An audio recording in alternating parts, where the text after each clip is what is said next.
ناظرین، آج کا بڑا سوال یہ ہے کہ کیا ٹرمپ اور اس کے اتحادی یعنی کہ عرب ممالک اس خطے میں یہ واقعی ڈر گئے ہیں، اور یہ جو جنگ کا ساری تیاری کے ساتھ اچانک اس نے جنگ کرنے سے پیچھے ہٹا ہے، یہ خوف ہے، یا پھر یہ کہ ٹرمپ حسب عادت جس طرح سے وہ پہلے ایک جواری ہے، وہ جوا کھیل رہا ہے، اس جنگ میں بھی وہ جوا کھیل رہا ہے اور وہ مارکیٹس کے ساتھ پلے کر رہا ہے، ان کے ساتھ کھیل رہا ہے اور اس سے پیسہ بنا رہا ہے؟ کیا یہ وجہ ہے کہ یہ اچانک جنگ کا اعلان کرتا ہے اور پھر واپس ہو جاتا ہے، یا پھر حقیقتاً اس کو اس کے اتحادیوں نے خبردار کیا ہے اور کوئی منت ترلا کیا ہے؟ تو اس کا جائزہ لیتے ہیں میاں طاہر۔ دیکھیں، صورتحال جو ہے نا وہ کچھ یوں ہے کہ میں نے جب آپ سے گزشتہ روز بات کی تو اس وقت تک اطلاعات یہ تھی کہ اسرائیل کے کہنے پہ، امریکی لابی کے دباؤ پہ، ٹرمپ ایک دفعہ پھر ایران پر حملہ کرنے کے لیے تیار تھا، اور اسرائیل میں نے جس طرح آپ کو بتایا تھا بالکل یہ مصدقہ اطلاعات تھی کہ وہاں پہ اسلحے کے ڈھیر لگ گئے تھے دوبارہ سے۔ اب اس دفعہ بجائے اس کے کہ الموافق ایئر بیس پہ جو اردن والی ہے وہاں پہ یہ اسلحے کے ڈھیر لگاتے، یا یہ کویت والی پہ لگاتے، یا بحرین والی پہ لگاتے، یا یہ سعودی عرب والی ایئر بیس پہ اپنا اسلحہ اکٹھا کرتے، یا قطر سے یہ اپنی جو مہم ہے اس کو شروع کرنے کا ارادہ کرتے، اس دفعہ انہوں نے اسرائیل کے اندر اسلحہ پہنچایا۔ کیوں؟ یہی اس جو آج کا سوال ہے اس کا سب سے بڑا جواب ہے کہ یہ جو عرب ممالک ہیں، اس میں آپ حیران ہوں گے، یہ حقیقت ہے جو میں نے آج پتہ کیا ہے کہ اس میں یو اے ای جو ہے وہ بھی پیچھے ہٹا ہے، اور اس نے بھی ان ملکوں نے یہ فیصلہ کیا ہے کہ بھئی اب ہوا کیا ہے؟ ہوا یہ ہے کہ یہ جو سیز فائر کا ایک لمبا عرصہ ہے، اس میں سب کو بیٹھ کے سوچنے سمجھنے پہ مجبور کیا، اور جب انہوں نے حساب کتاب لگایا، اور جو پہلے حساب لگا کے یہ بیٹھے ہوئے تھے جس میں you a E no doubt شامل تھا اور سر فہرست تھا اسرائیل کے بعد، کہ ایران کو سبق سکھایا جانا چاہیے، ایران کی ایسی کی تیسی اس کی اینٹ سے اینٹ بجائی جائے، کیونکہ ان کے خیال میں ایران نے انہیں ساری زندگی تن کے رکھا ہے، اور اب وہ ان کے اوپر حملہ آور ہو گیا، جبکہ پہلے اس سے پہلے سوائے اس کے کہ وہ مخالفت تھی، ایک سیاسی مخالفت تھی، ایک کشمکش تھی، ایک کشیدگی تھی، لیکن اس دفعہ اس نے کھل کے حملے کیے، خاص طور پہ یو اے ای پہ۔ تو غصہ تو ان کو بہت تھا، ایون سعودی عرب کو بھی غصہ، یہ نہیں ہے کہ سعودی عرب جو ہے وہ غصہ پی جانا اور بات ہے، غصہ انہیں ہے کہ ہم پہ حملہ کیوں، جبکہ ہمارے تو ایران کے ساتھ تعلقات آج سے 2 سال پہلے براستہ چین بہتر ہو چکے تھے۔ اچھا، باقی ملک جو ہیں ان کے معاملات یہ تھے کہ وہ اپنے آپ کو ایران کے کبھی اس طریقے سے مخالف نہیں سمجھتے، کیونکہ یہ 2 ہی بڑے لیڈر ہیں، سب سے بڑا لیڈر سعودی عرب اور اس کے بعد یو اے ای۔ یو اے ای اب سعودی عرب کے برابر اپنے آپ کو سمجھتا ہے، پہلے یہ اس کے نیچے ہوتا تھا، اس کا مقتدی تھا، اب وہ خود بھی امام بنا ہوا ہے۔ تو یہ تھی اصل میں یہ سوچ، انہوں نے جب کیلکولیٹ کیا میں آپ کو بتاتا ہوں کہ کتنا بڑا نقصان ان کا ہوتا۔ اب ان کے جو بڑے بڑے پلانٹس ہیں اگر آپ ان کا ہی دیکھ لیں، مثال کے طور پہ جو قطر ہے، اس کا جو ایل این جی کا وہاں پہ گیس پلانٹ ہے، یہ دنیا کا سب سے بڑا گیس پلانٹ ہے۔ اچھا، اب اس سے پہلے ہی ایل این جی کی جو پروڈکشن تھی وہ رکی رہی ہے، اب آگے چلی ہے، تو اس پہ اگر حملہ ہوتا تو یہ سمجھیں کہ یہ پلانٹ تباہ ہو جاتا، اور ایران نے اس دفعہ یہ فیصلہ کیا ہوا ہے کہ اگر اس دفعہ اس کو حملے کرنا پڑے تو وہ پہلے سے زیادہ شدید کرے گا۔ اچھا، اس کے علاوہ سعودی عرب کا آرامکو ریفائنریز اور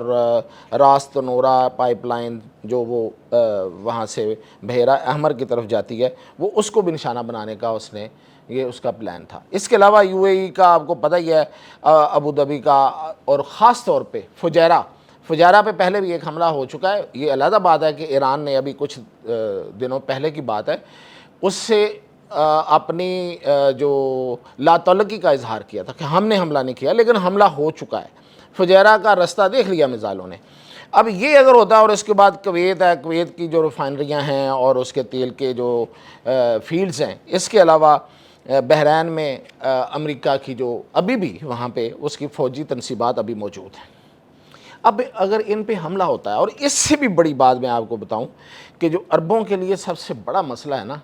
وہ یہ ہے کہ ان کو جو پانی وہ پیتے ہیں، ان کے جو شہری عربوں میں بیٹھے ہوئے، وہ زیر زمین سے پانی نہیں نکال پاتے، نہ ہے ان کے پاس۔ وہ سمندری پانی کو ٹریٹمنٹ اس کی کرتے ہیں، اور اسے ڈسلیشن پلانٹس کہا جاتا ہے پانی کے، یہ جگہ جگہ پہ لگے ہوئے ہیں۔ وہ پانی جو اس کو ٹریٹ کر کے وہ پیتے ہیں، یعنی زیر زمین پانی جو ہے ان عربوں میں، ان صحراؤں میں نہیں ہے۔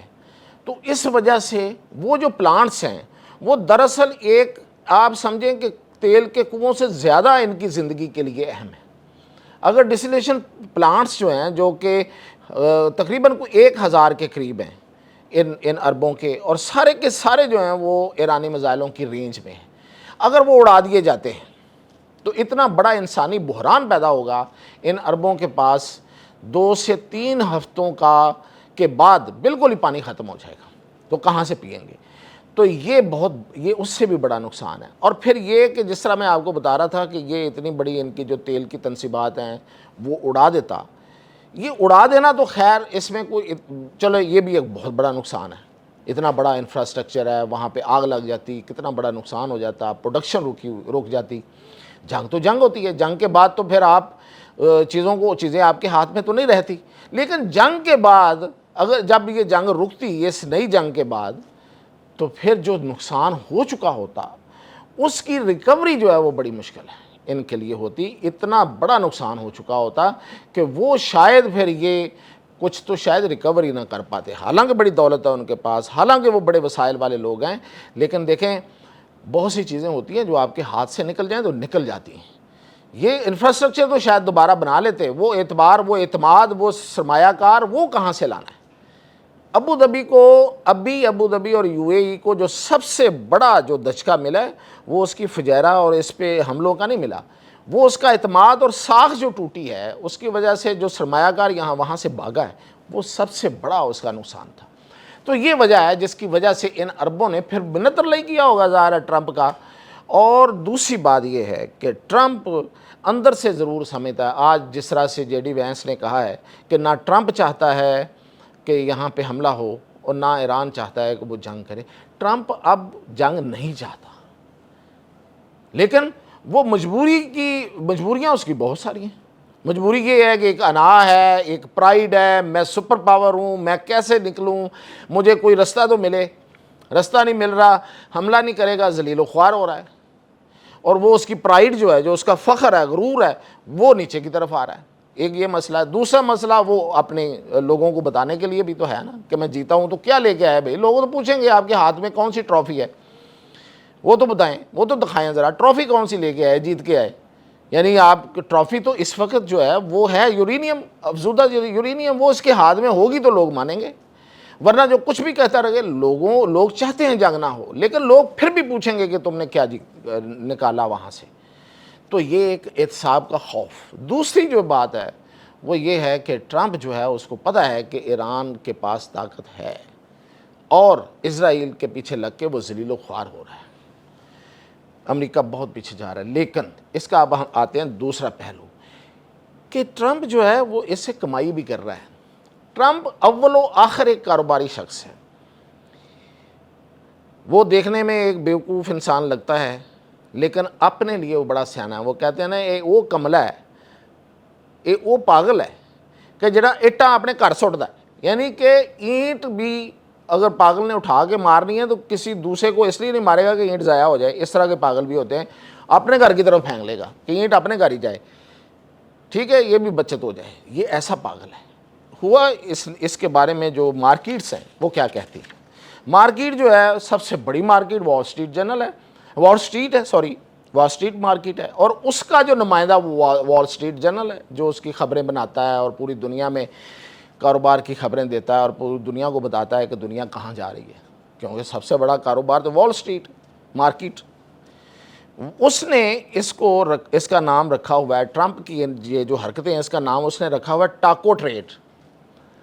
ٹاکو ٹریڈ سے وہ مطلب لیتا ہے Trump, T for Trump, A for always, C for chickens اور آؤٹ، چکنز آؤٹ، ٹاکو، یعنی کہ اس کا مطلب یہ ہے ٹرمپ آلویز چکنز آؤٹ، یہ ایک لحاظ سے ایک محاورہ ہے انگریزی کا، وہ نیا بنایا انہوں نے بنایا، جس کا مطلب یہ ہے کہ جس طرح مرغی یعنی کہ ککڑی کا ترا نہیں نکل جاتا، اور خاص طور پہ یہ جو ہماری یہ جو ہم کھاتے ہیں آج کل یہ برائلر ککڑیاں، ان کی تو لت بھی ٹوٹ جاتی ہے، ایسے کر کے آپ زور سے وہاں پہ کوئی آواز نکالے نا تو ایسے کرتی ہے اور ٹانگ ٹوٹ جاتی ہے۔ تو یہ اس طرح کا وہ کہتے ہیں کہ یہ ٹرمپ آلویز چکنز آؤٹ، یہ وہ والا مرغی ہے جس کا ہمیشہ ترا نکل جاتا ہے، یعنی کہ یہ آخر پہ جا کے پیچھے ہٹ جاتا ہے، پہلے جاتا ہے ایسے جا کے چبڑتا ہے اور پھر پیچھے ہٹ جاتا ہے۔ تو یہ اس کو ٹاکو ٹریڈ وہ کہہ رہے ہیں، لیکن وہ جو مرضی اس پہ طنز ماریں، یہ طنز ہے، فائدہ ٹرمپ اٹھا رہا ہے۔ ٹرمپ اور اس کے کچھ لوگ کیا ہوتا ہے، وہ کہتا ہے جنگ ہوگی، مارکیٹ ڈاؤن اور تیل کی مارکیٹ اوپر۔ اب جو اس کے قریبی لوگ ہیں وہ کیا کرتے ہیں، وہ اس دوران تیل بیچ چکے ہوتے ہیں، جو انہوں نے پہلے سے خریدا ہوتا ہے نا وہ بیچ چکے ہوتے ہیں، جب اوپر جاتا ہے ان کا مہنگا بک جاتا ہے، اور جب مارکیٹ جو ہے وہ ڈاؤن ہوتی ہے وہ سودا خریدنا شروع کر دیتے ہیں۔ پھر وہ کہتا ہے نہیں اب مذاکرات ہو رہے ہیں، امید ہے کہ ہمارا جو ایران ہے اس کے ساتھ معاملات آگے چلیں گے، مارکیٹ اپ، وہ مارکیٹ میں اپنا مال نکالنا شروع کر دیتے ہیں جو انہوں نے خریدا ہوا تھا، اور پیٹرول خریدنا شروع کر دیتے ہیں کیونکہ پیٹرول نیچے آ جاتا ہے۔ یعنی ہوتا کیا ہے، مارکیٹ ڈاؤن ہوتی ہے، پیٹرول اوپر چلا جاتا ہے، ایسے ہوتا ہے، ٹھیک ہے جی۔ جو نیچے چلا گیا اس کو خریدنا شروع کر دیا، جو اوپر اٹھا اس کو بیچ دیا پہلے ہی۔ تو یہ کیا ہے، یہ کہا جا رہا ہے، اب امریکی خود یہ بات کہہ رہے ہیں، اور وہاں پہ بڑی شدت کے ساتھ یہ اس وقت جو ہے وہ بحث چل رہی ہے کہ ٹرمپ اور اس کے بہت قریبی اور اس کا خاندان جو ہے وہ اس سے ٹھیک ٹھاک فائدہ اٹھا رہا ہے۔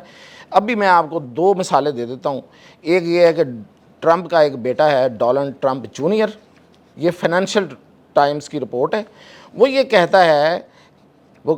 فائنینشیل ٹائمز بہت بڑا اخبار ہے، وہ کہتا ہے کہ اس کی جو فرم ہے ڈونلڈ ٹرمپ جونیئر کی، وہ وینچر کیپٹل فرم ہے، اور اس کا نام ہے 1789 کیپٹل اس کا نام ہے۔ اس کے اثاثے جو ہیں نا، اس کے جو ایسٹس ہیں، وہ جب ٹرمپ اقتدار میں آیا تھا تو $200 ملین تھے، اس وقت وہ 3 ارب 50 کروڑ ڈالر ہو گئے، یعنی کہ کہاں سے کہاں پہنچ گئے، کتنے گنا میں اس میں مجھے تو گنا بھی نہیں پتہ چل رہا کہ کتنے گنا بڑھ گئے۔ اچھا جی، اور اب اس نے ٹارگٹ کیا رکھا ہے کہ اس کو وہ مطلب ایک سال کے اندر اگلے سال کے اندر وہ $10 ارب پہ لے کے جائے گا، تو پھر اسی طرح ہی لے کے جائے گا نا، اللہ نہ کرے کہ یہ جنگ سے ہی وہ فائدہ اٹھاتا رہے، کچھ اور کہیں جا کے ہاتھ مارے بھائی۔ اچھا جی، دوسرا بیٹا اس کا نام ہے ایرک ٹرمپ، اس کی ہے ورلڈ لبرٹی فائنینشیل کمپنی، یہ ویسے ان کی اپنی فیملی کی یہ کمپنی ہے، لبرٹی کمپنی، آپ نے ان دنوں کافی نام سنا ہوگا، پاکستان نے بھی اس میں انویسٹ کیا۔ یہ بیسیکلی یہ جو کمپنی ہے یہ کرپٹو اور ادھر ادھر کے کاروبار کرتی ہے۔ اس کمپنی کی جو نیٹ ورتھ ہے کہہ رہے ہیں، اس میں جو اس کا جو اصل میں اس کا جو وزن ہے یعنی کہ سرمایہ، اس میں کہتے ہیں بہت بڑا اضافہ ہوا ہے، 400 ملین سے $1 ارب کے درمیان اس کی جو ہے وہ اس وقت کہا جا رہا ہے کہ اس کا وزن بڑھ گیا ہے۔ تو دو بیٹوں نے تو بھرپور فائدہ اٹھا لیا، جو ارد گرد کے لوگ ہیں وہ کتنا فائدہ اٹھا رہے ہیں، اور وہ حصہ ادھر بھی بیچ رہے ہیں اور ادھر بھی لگا رہے ہیں، یعنی کہ خود بھی لے رہے ہیں، ٹرمپ کی طرف بھی بیچ رہے ہیں، تو وہ ابھی اس کا حساب کتاب آنا باقی ہے اور آ جائے گا۔ تو اس لیے ٹرمپ دونوں کام کر رہا ہے، ٹرمپ کارڈ ہے، نو ڈاؤٹ۔ ایک طرف وہ جنگ اور سارے معاملات ان کو بھی دیکھ رہا ہے، اور دوسری طرف اس نے کہا کہ چلیں اس سے فائدہ ہی اٹھائیں، امریکیوں کا نقصان تو ہو ہی رہا ہے اور ہونا ہے، اور اس کا اپنا نقصان سیاسی بھی ہونا ہے، تو چلو دولت اکٹھی کرو۔ تو اب وہ دولت جو ہے نا وہ اکٹھی ہو رہی ہے، انبار لگ رہے ہیں۔ یہ ہے اب تک کی صورتحال، اجازت دیجیے۔